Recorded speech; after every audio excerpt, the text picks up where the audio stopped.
The Slave, Part 4. The man stood in the middle of the crowd. Everyone was still, their feet planted in the sand, their eyes darting back and forth.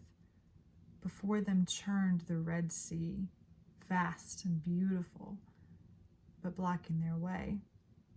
Behind them stood Pharaoh himself, and behind him stood hundreds, if not thousands, of chariots, each bearing an officer trained for war. God's people were caught. Though the chariots were at a distance, the hardness emanating from the Egyptians' hearts bore down on them all. Clearly, Pharaoh changed his mind again. The man looked at all the precious children, especially the ones spared from the plague of the firstborn, and his heart absolutely broke. So young. They didn't understand what was about to happen, but he knew they could sense the fear mounting among the people. The man took a moment to consider his own emotions. He felt fear, yes, but more so he felt defeat. And the weariness of hope dashed again. They had been so close to freedom. And the man was angry at their God, who had taken them this far only to abandon them. And yet somehow he was not able to shake hope off completely. For he could see Moses standing near the shore of the sea, and his face was absent of fear. The people were questioning him. "What have you done, bringing us out of Egypt?" one man cried. "It would have been better for us to serve the Egyptians than to die in the wilderness." Moses replied firmly and with resolve. "Fear not, friends. Stand firm and see the salvation of the Lord. The Lord will fight for you. You need only to be still." With his staff, Moses drew the people's attention behind them. There was the army, but they also saw the towering pillars, the one of fire and the one of smoke.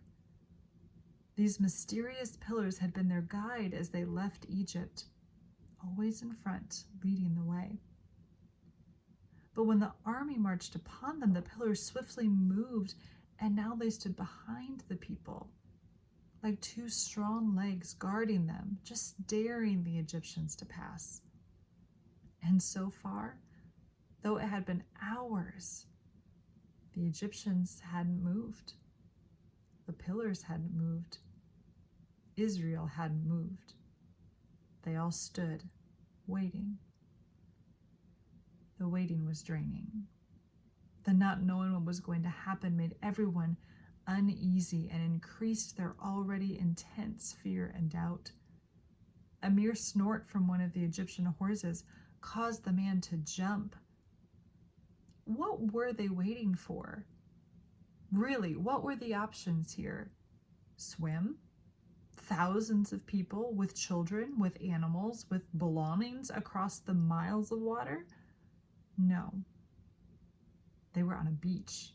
If they tried to walk to the right or the left, the Egyptians would catch up quickly with their chariots. No. Is there any way the Israelites could grovel in such a way that the Egyptians would take them back unharmed? Unlikely. The man sighed, honestly just wanting to give up. This whole process was too hard. But Moses' words played again in his mind. Fear not. Stand firm. See salvation.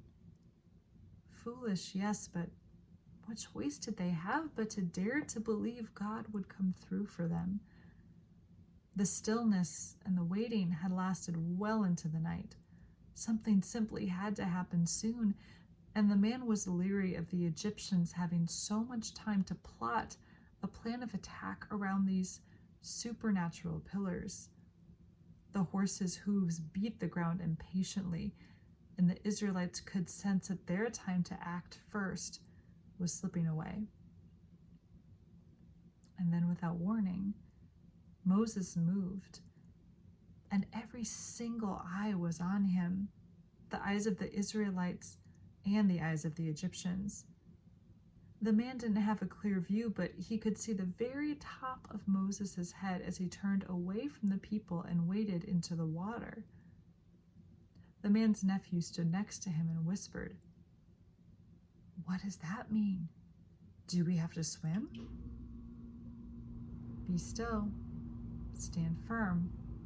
Fear not," the man replied, trying to convince himself as much as his nephew. The man saw Moses raise his hand into the air, into the direction of the water. For a moment, nothing happened.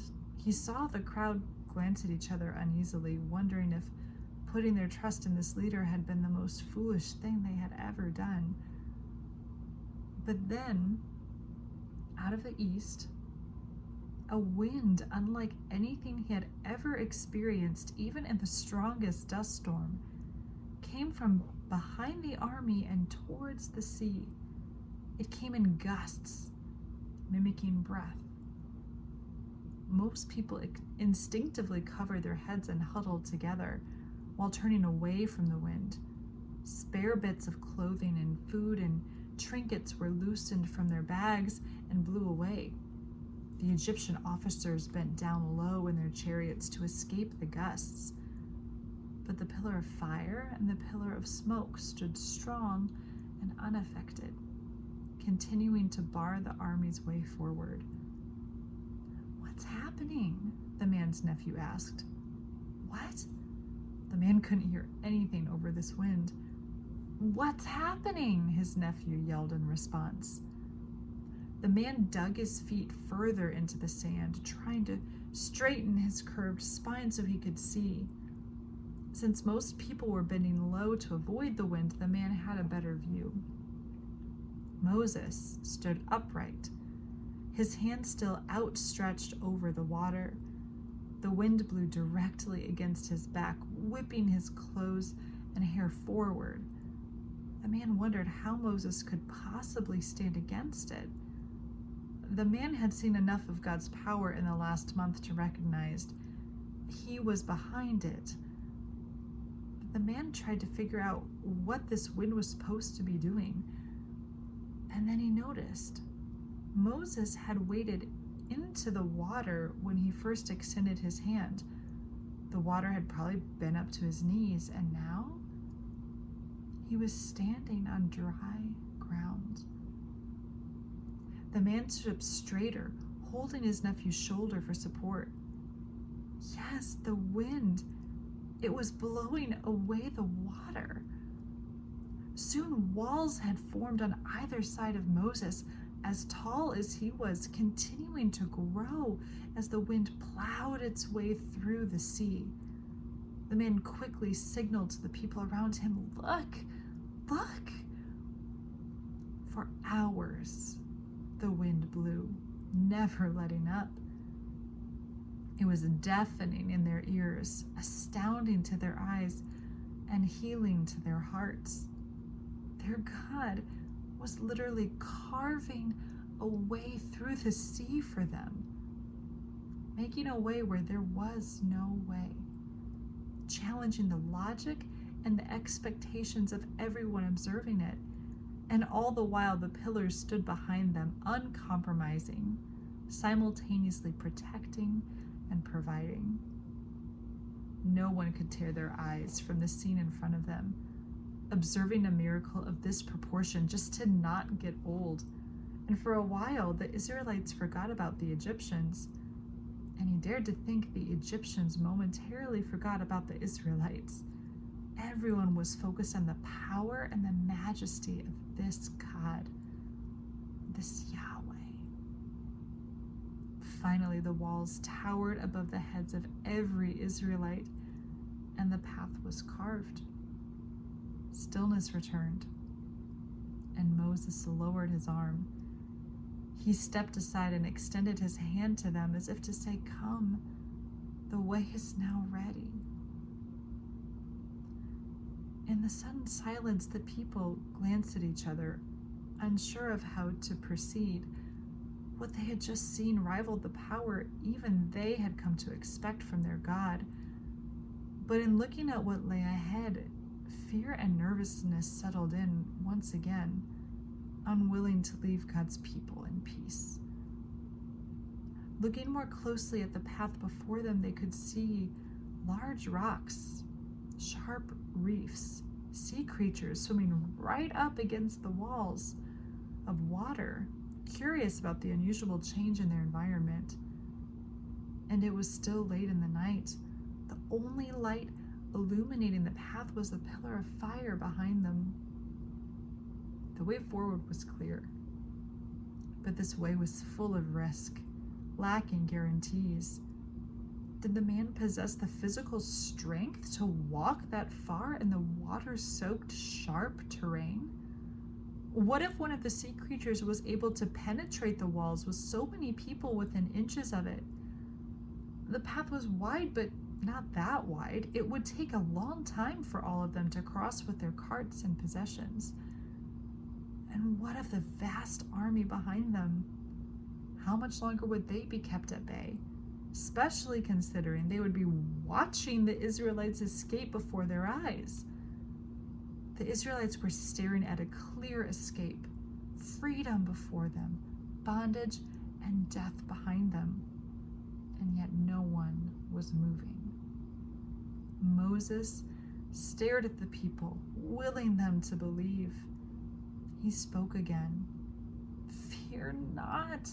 Stand firm and see the salvation of the Lord. The Lord will fight for you. The Egyptians you see today, you will never see them again. The urgency in his voice communicated it was time to choose. Would they believe?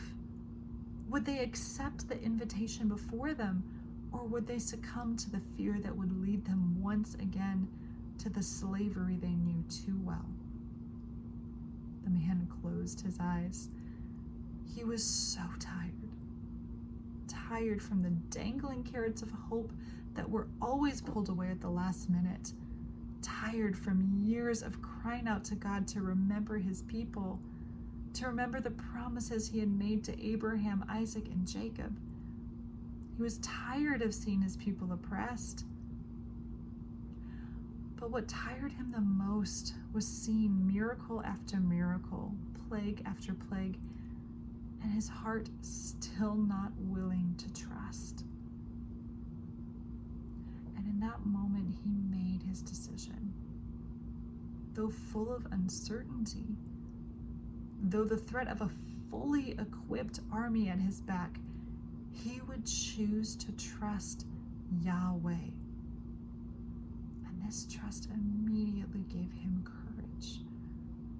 He opened his eyes, and to his delight, he saw men gathering their belongings and tying them to their backs. He saw women wrapping their babies in makeshift slings across their chests, children tightening their sandals, resolve in their eyes. Through a window in the sea of faces, the man saw Moses, standing with his eyes closed, leaning against his staff, a broad smile across his face, assured that their God was faithful, that their God would not stop fighting for them ever. Looking around, everything seemed ready. It was time. As a people, they turned away from Egypt, away from the slavery that had defined them, and faced the sea and the dangerous path to freedom. And taking a deep breath, God's people collectively took a step forward.